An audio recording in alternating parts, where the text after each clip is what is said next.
শাহজালাল আন্তর্জাতিক বিমানবন্দরের ৮ নম্বর গেট। চোখে মুখে বিষণ্ণতা নিয়ে এখানে অপেক্ষায় থাকেন অনেক প্রবাসীর স্বজন। এই গেট দিয়ে শেষবারের মতো কোনো কোনো প্রবাসী পরিবারের কাছে আসেন নিথর দেহে। এমন একজন সাভারের আক্কাস আলী। ২০ বছর ধরে দেশের বাইরে ছিলেন তিনি। দুবাই থেকে শেষবার ফিরেছে তার বাক্সবন্দি মরদেহ। কর্মস্থলেই মারা গেছেন গত নভেম্বরে। যাবতীয় কার্যক্রম শেষে পরিবারের সদস্যরা তাকে গ্রহণ করেছেন। ২০২৩ সালে সৌদি আরবে তার ভাই আলী হোসেনও মারা গিয়েছিলেন। আক্কাসের পরিবারের মতো আরও কয়েকজন প্রবাসীর স্বজনরা তখনও অপেক্ষায়।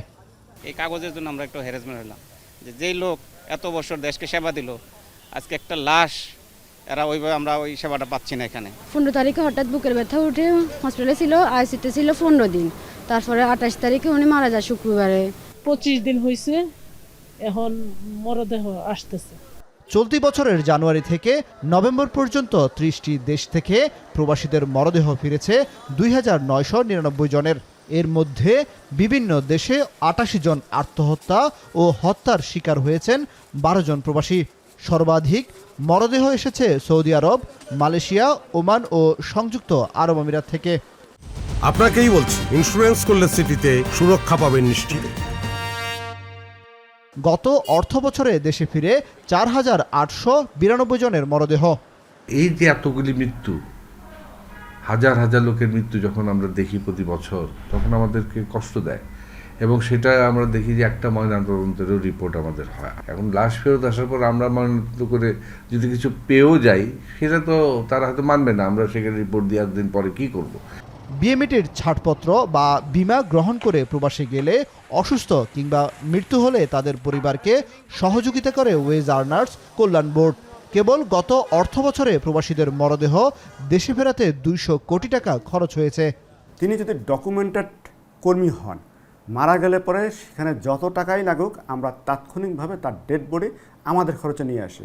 আমাদের গত অর্থ বছরের হিসাবে আমাদের 5000-এর উপরে ডেড বডি আমরা বিদেশ থেকে নিয়ে এসেছি। কিন্তু যদি তিনি আনডকুমেন্টেড হন, সেই ক্ষেত্রে তার ডেড বডি আনাটা আমাদের আইনের মধ্যে পড়ে না।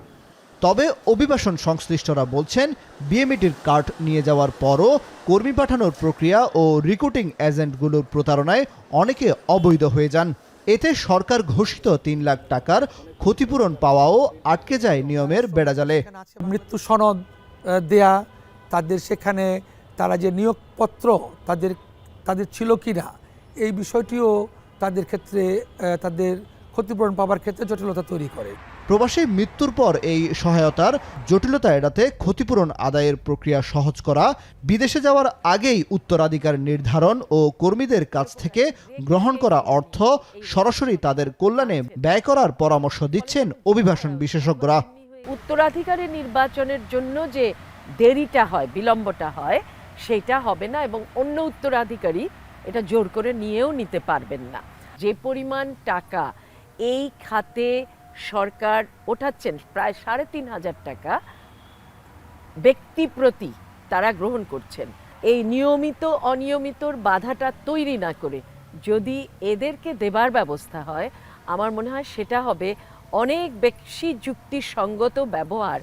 একদিকে বিমানবন্দর থেকে দ্রুত পরিবারের কাছে প্রবাসীদের মরদেহ হস্তান্তরের দাবি স্বজনদের, অন্যদিকে কাগজপত্রের বিড়ম্বনা কমানো সহ কথিত বৈধ ও অবৈধের তফাৎ তুলে দিয়ে প্রত্যেক অভিবাসী কর্মীর জন্য সমান সুযোগ সুবিধা নিশ্চিতের পরামর্শ অভিবাসন বিশেষজ্ঞদের।